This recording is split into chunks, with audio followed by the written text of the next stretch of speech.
Bienvenidos, soy Óscar Valladares y esto es Informe Extra. Hoy vamos a analizar la coyuntura política de Chile. El pasado domingo el presidente Gabriel Boric realizó la última cuenta pública de su gobierno en el Salón de Honor del Congreso en Valparaíso. Durante este último balance de su gestión como mandatario, Boric aprovechó también para manifestar su postura ante otros gobiernos y ante conflictos como la guerra en la Franja de Gaza y la guerra de Ucrania. Para analizar estos temas que se dan en una coyuntura particular en Chile, ya que habrá elecciones presidenciales en noviembre de este año, nos acompaña Francisco Sánchez Urra, historiador, docente y miembro del Centro de Estudios Estratégicos de la Armada de Chile. Francisco, gracias por acompañarnos. Hola, muy buenas tardes. Siempre es un placer reencontrarme con los amigos, hablando en este momento desde un título personal como investigador desde Punta Arenas, una de las ciudades más australes de nuestro continente.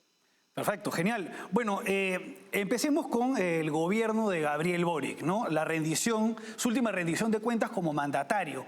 Boric llegó a la presidencia tras el estallido social y también con el intento frustrado de cambiar la constitución chilena, una constitución que ha tenido resultados bastante positivos en materia económica y social en el país. Y bueno, si bien la derecha no lo quería cuando llega al poder, ahora seguramente también hay sectores de la izquierda que están bastante decepcionados con el desempeño que ha tenido a lo largo de estos años. ¿Cómo consideras que se siente decepcionada la gente que sí creyó en él ante el balance de su gobierno, ante la realidad de los datos? Bueno, yo creo que hay que separar las cosas en dos escenarios. Primero, la cuenta presidencial de Gabriel Boric, la cual viene a ser una evaluación de sí mismo, de su gestión. Evidentemente hubo eje en torno a seguridad, que dijo que se estaba venciendo la delincuencia, que había mejorado la salud, que había mejorado la educación. Un discurso bastante recurrente en los gobiernos latinoamericanos, que hay que seguir trabajando, etcétera. Pero los datos concretos hablan de que en Chile ha aumentado el desempleo, ha bajado la inversión extranjera, hay un proceso de inflación y también temas de corrupción que han explotado en la actual administración, como es el caso de procesos en contra de ministros y subsecretarios emblemáticos, como el ministro de Seguridad Pública Monsalve, que fue procesado por abuso sexual, eventualmente por violación. También el tema de Fundación Procultura, que es una fundación de entidades privadas que fue captando recursos públicos para el financiamiento de accionar político. Eventualmente esto explotó en un escándalo de corrupción bastante que todavía no se dimensiona.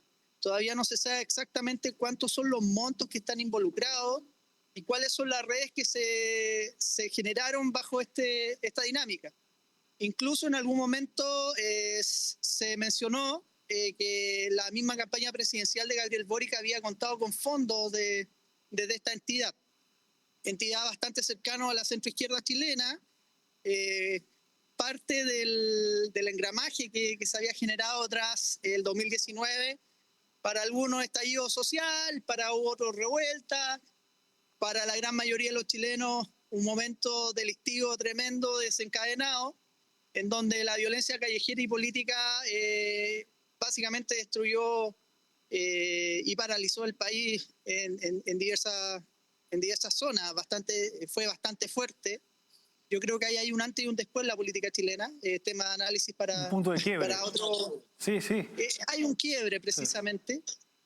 Y bueno, y de ahí sale el proceso de intención de hacer una nueva constitución, exacto, el cual fracasó. Un proyecto fracasado por parte de la centroizquierda y izquierda chilena. Y que en su segunda etapa divide a la derecha también, ¿no? Claro, o sea, aquí hubo una suerte de fiebre en torno a terminar con, entre comillas, el legado del régimen militar, materializado en la Constitución de 1980, ya con 170 reformas, con la firma incluso del presidente Ricardo Lagos del año 2005, pero era un hecho simbólico y también terrorífico para muchos de partir de cero, o sea, una tabla rasa se habló en algún momento de un proyecto de Estado plurinacional, No, y además, con Francisco, independencia a los estados, maritorio. Además, no solamente el hecho de convocar una asamblea constituyente, sino quienes tenían la iniciativa de la asamblea constituyente y los referentes políticos e ideológicos de quienes impulsaron inicialmente este proceso, inicialmente a través de la violencia, ¿no? Hay imágenes digamos, por decirlo de alguna manera, un Congreso Constituyente bastante hippie y bastante de izquierda. O sea, el Congreso Constituyente... El primero. Ajá. El primero fue una demostración de esta fiebre radical, que incluso se habló de eliminar el himno nacional, el pabellón nacional, los emblemas patrios, cambiar los idiomas. Era el desestructuralismo propio que plantea la izquierda progresista, no tan solo en Chile, sino en toda Latinoamérica.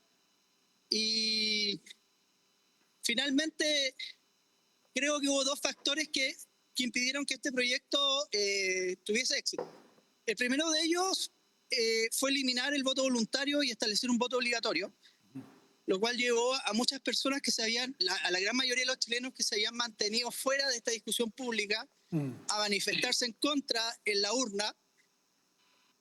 Y el otro factor, que creo que no es tan teórico, pero sí pragmático, fue este afán de destruirlo todo. O sea, se veían... Saturaron a la sociedad, digamos. Claro, o sea, se veían personas con corpóreos, como con este dibujo de Pikachu de Pokémon, dando discursos, gente tocando la guitarra y el charango, tratando de exponer.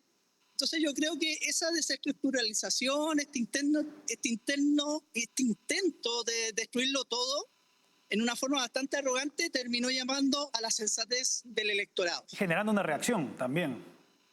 Claro, la verdad, yo te soy súper sincero, ese primer rechazo, yo me incluyo entre los que votamos en rechazo, nosotros lo veíamos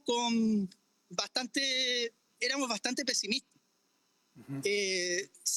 Sospechábamos de intervención electoral abierta, o sea, abiertamente hubo manipulación de la franja electoral, efectivamente, publicidad. Lo que se veía era bastante alarmante, no solamente para los chilenos, sino para todo el que tenga una visión de la democracia liberal y representativa bastante clara. Era bastante alarmante y preocupante, y felizmente se dio una reacción y no se logró concretar ese proyecto inicial que finalmente terminó deteniendo y frenando la economía de Chile. Y ahora, de acuerdo con diversos informes, se tiene que la economía del gobierno de Boric está por debajo de la que hubo durante el segundo gobierno de Michelle Bachelet, lo que es bastante preocupante.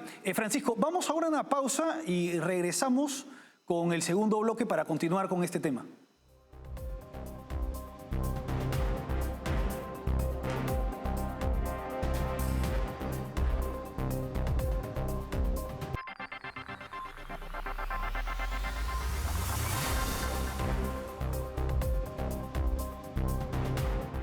Seguimos en Informe Extra analizando la coyuntura política de Chile, acompañados por Francisco Sánchez Urra, historiador, docente y miembro del Centro de Estudios Estratégicos de la Armada de Chile. Francisco, en el bloque anterior estábamos viendo el impacto pues, que ha tenido el gobierno de Gabriel Boric y todo lo que representó al llegar al poder. Un freno principalmente a la economía. También se ha disparado el gasto público, no estaba tan alto desde la llegada, el regreso a la democracia. Hay problemas con el empleo, hay problemas con la seguridad. Y con respecto a este último tema, hay un tema que está llamando bastante la atención y que también se relaciona con ciertos sucesos que se vieron durante el llamado proceso social, el estallido social, ¿no? Se vieron banderas que no eran las banderas de Chile, me parece que una bandera amarilla, celeste y roja. Se vio destrucción de estatuas y todo un movimiento reivindicativo, violento, indigenista, refundacional. que cada vez ha dado más noticias y que están llegando al extranjero, pero que no se tiene tanto conocimiento sobre ellas. Al respecto, se ha creado en Chile la Comisión por la Paz y el Entendimiento para abordar el problema de los conflictos sociales en la macrozona sur del país, particularmente con las comunidades mapuches. ¿Podrías explicarnos qué está sucediendo en este caso y cómo es que gradualmente ha ido aumentando la violencia en estas zonas del país? Saludo nuevamente. Yo reitero, yo hablo de manera personal, no en representación de alguna institución. Lo que está sucediendo en la macrozona sur es de bastante larga data. Esto viene un estado de excepción constitucional que viene desde la época de Sebastián Piñera, desde el segundo gobierno de Sebastián Piñera. De hecho, fue una bandera de lucha electoral de Boric decir cómo es posible que existan estado de excepción constitucional bajo un gobierno democrático. Bueno, él ya está terminando su periodo presidencial y lo ha mantenido prácticamente durante 4 años. Ahí se ha dado abiertamente un terrorismo, acciones terroristas bastante fuertes. Hay un despliegue permanente de las Fuerzas Armadas y también de orden. Precisamente hace un año fueron cruelmente ejecutados 3 carabineros en servicio, justamente el 27 de abril, que es el día de aniversario de Carabineros de Chile, que es nuestra policía. Fue un momento tremendamente doloroso. Evidentemente hay un mensaje, el ejecutar, porque fue una ejecución, a 3 funcionarios de Carabineros el día de aniversario de la institución es un mensaje claramente de violencia. Esto pasó en la zona de Arauco y yo creo que acá también se marca un antes y un después respecto al apoyo de la función policial. Hasta antes de ese hecho, Carabineros era cuestionado, se hablaba incluso por parte del gobierno de refundar la policía uniformada, de que prácticamente tenían que partir de cero con este afán nuevamente de refundacional, sí, que era bastante común en esta fiebre. Sin embargo, los 3 mártires de Arauco, como se les recuerda, creo que por un lado dieron ese sentido de que la violencia no era teórica, sino que era práctica, que era tremendamente sanguinaria. Por otro lado, el gobierno terminó colocándose al lado de Carabineros, institución que criticó abiertamente durante el 2019 y los años siguientes. Sí, claro. Satanizaron a los Carabineros durante el estallido social, ¿no? Y finalmente... Claro. Se dio vuelta la moneda, como dicen. Que es una de las instituciones policiales más prestigiosas de América Latina. Claro, y hoy en día Carabineros yo creo que, según las encuestas, es una de las instituciones más respaldadas por los chilenos, lo cual también da cuenta de cómo han cambiado las percepciones y cómo ha cambiado Chile después de esta fiebre que yo denomino una fiebre absolutamente reaccionaria, refundacional, desconstructivista, y que hoy en día nos tiene con una macrozona sur en un estado de excepción constitucional donde cuesta desarrollar polos de desarrollo económico. Constantemente son quemados camiones, son incendiados cultivos, tanto de madera como de agricultura. Bueno, yo lo primero que todo hay que aclarar que no hay que generalizar con todos los mapuches o miembros del pueblo originario. Estos son grupos articulados, muy minoritarios, pero muy bien armados, que han atentado contra el Estado de Derecho y buscan lo imposible. Buscan evidentemente una restauración, la instalación de un Estado mapuche, y bajo la lógica del terror y también la violencia. Ese es el objetivo. Ese es el objetivo. Esto es un problema, lamentablemente, que ha trascendido la frontera chileno y argentina. Sí, también. Y ya lo veíamos el año 2017, quizás muy pocos se acuerdan o no saben. Acá se crearon grandes incendios en la zona de la Araucanía, y eran estos grupos que estaban armados, que vienen funcionando ya durante varias décadas y que de una u otra forma han llevado a que se instale un terror. Ahora, esto, desde el punto de vista electoral, Y yo por eso hago una salvedad de que no hay que generalizar. Es precisamente en estas zonas en donde la oposición a políticas progresistas, tanto de la derecha como de la izquierda, han tenido éxito. Es en estas zonas donde encontramos los representantes del Senado, la Cámara de Diputados, incluso alcaldes y concejales de ideas más conservadoras desde el punto de vista moral, pero también más liberales desde el punto de vista económico. Sí. Tanto acá lo que pide la ciudadanía a través de las urnas es orden, es paz, Y que es progreso. lo esencial para desarrollar. Ahora, el escenario descrito en términos generales es bastante preocupante. Definitivamente, bueno, yo creo que lo más probable es que la derecha llegue al poder en alguna de sus tres versiones tras las elecciones de noviembre y que empiecen pues en marzo, me parece, del 2026. Pero para algunos sectores políticos de Chile que han apoyado a Boric, se trata, entre comillas, ¿no?, de el mejor gobierno desde el retorno a la democracia. Y políticos y figuras bastante conocidas internacionalmente en Chile, como Camila Vallejo, quien fuera vocera durante buen tiempo del gobierno de Gabriel Boric, ha señalado que se trata de uno de los mejores gobiernos bajo los siguientes criterios: que han aumentado el sueldo mínimo, que han establecido una ley para imponer las 40 horas de jornada laboral gradualmente, más de 150 leyes en materia de seguridad y los panamericanos. ¿Qué opinas de estos parámetros para considerar que se trata, entre comillas, del mejor gobierno en los últimos años? Bueno, como tú sabes, dentro de lo que es la política, los congresos uno puede decretar que tiene que llover y podemos sacar una ley para que exista lluvia y se acabe la sequía. Entonces, una cosa muy distinta es el discurso público y otra muy distinta es la realidad.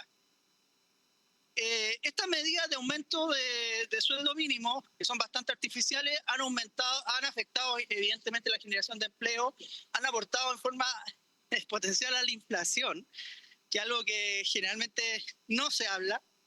Y por otro lado, se creó hace poco el Ministerio de Seguridad Pública, el cual todavía no está funcionando en plenitud. Pero claro, uno puede crear ministerios de la paz mundial y no por eso va a terminar con los conflictos armados. Lo importante es que acá han existido indicadores objetivos, indicadores que han llevado el desarrollo al análisis de la dinámica económica y de seguridad y de percepción de la violencia, que son clave. Y lo que demuestran en que Chile no es el país más seguro o no es el escenario más seguro antes de 2019, al contrario, esto ha empeorado. Las tasas de homicidio han subido, igual de robos con violencia. El desempleo es una realidad. El desempleo no es una metáfora de que existe un porcentaje marginal. El desempleo ha ido aumentando. Los casos de corrupción en estamentos gubernamentales han ido en aumento, especialmente para conocimiento de la comunidad y de la sociedad en general. Por lo tanto, es bastante aventurado, por decirlo de alguna manera, señalar que este ha sido el mejor gobierno de retorno a la democracia. Creo que bajo parámetros objetivos claramente no lo es.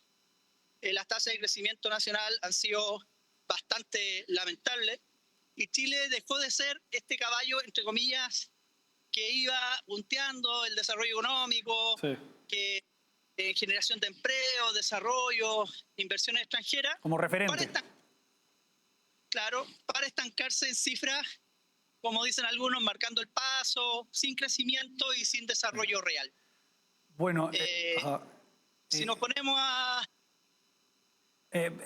Francisco, vamos a una pausa y regresamos con el último bloque para terminar con el programa analizando pues, el tema de las encuestas, porque tenemos elecciones, como sabemos, en noviembre de este año.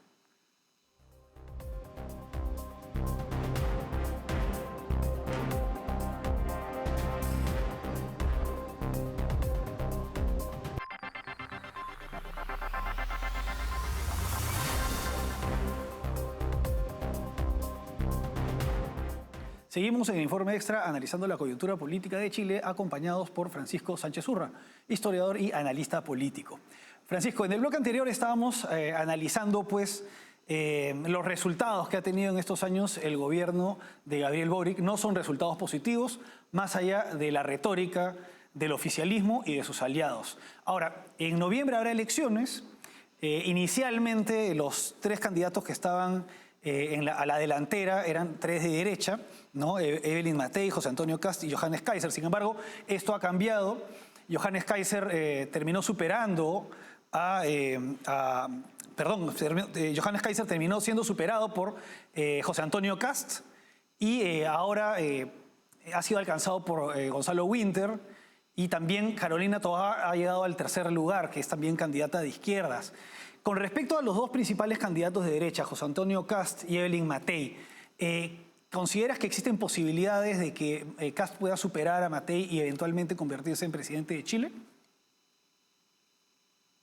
Bueno, el escenario de la encuesta es bastante incierto, es bastante dinámico. El mismo caso de Winter que tú mencionas, hasta hace un mes ni siquiera aparecía como precandidato presidencial. Y hoy en día las encuestas nos dan a entender un escenario bastante particular y que también es producto de todo lo que hemos venido hablando. O sea, lo más probable es que sea un gobierno de derecha o de derechas. La pregunta es, ¿va a ser un gobierno ligado al piñerismo, representado por Evelyn Matei? ¿Va a ser un gobierno liderado por José Antonio Kast, liderado a la oposición a este proceso constituyente que dieron la cara, que claro, desde mi punto de vista pagaron también los costos políticos de un proceso constituyente número 2, entre comillas, fracasado?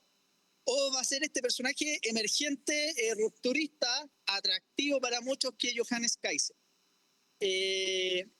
La verdad es que la encuesta lo que ha mostrado es que no hay nada dicho.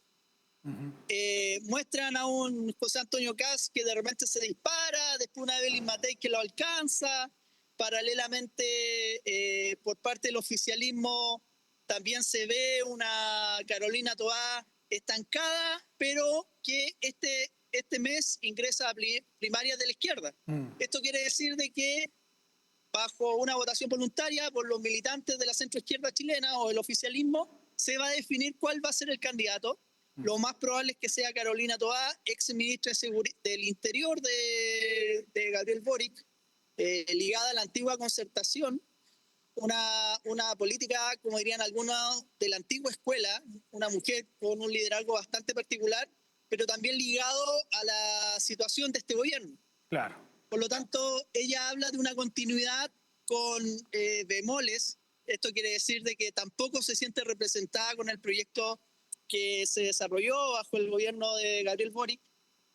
Y esto nos da un escenario bastante interesante porque hace 5 años, 4 años, era impensado un gobierno de derecha. Sí, hoy en día lo que nos muestran las encuestas, que son dinámicas, que son cambiantes, es que lo más probable es que vaya a ser un gobierno de derecha. Producto de una reacción. Igual de todas las derechas. Claro, producto de una reacción precisamente por los malos resultados que ha tenido la izquierda, y en el caso de Carolina Toá es un gran pasivo para su campaña, su vínculo con el gobierno de Gabriel Boric. Bueno, Francisco, ha sido un gusto tenerte con nosotros.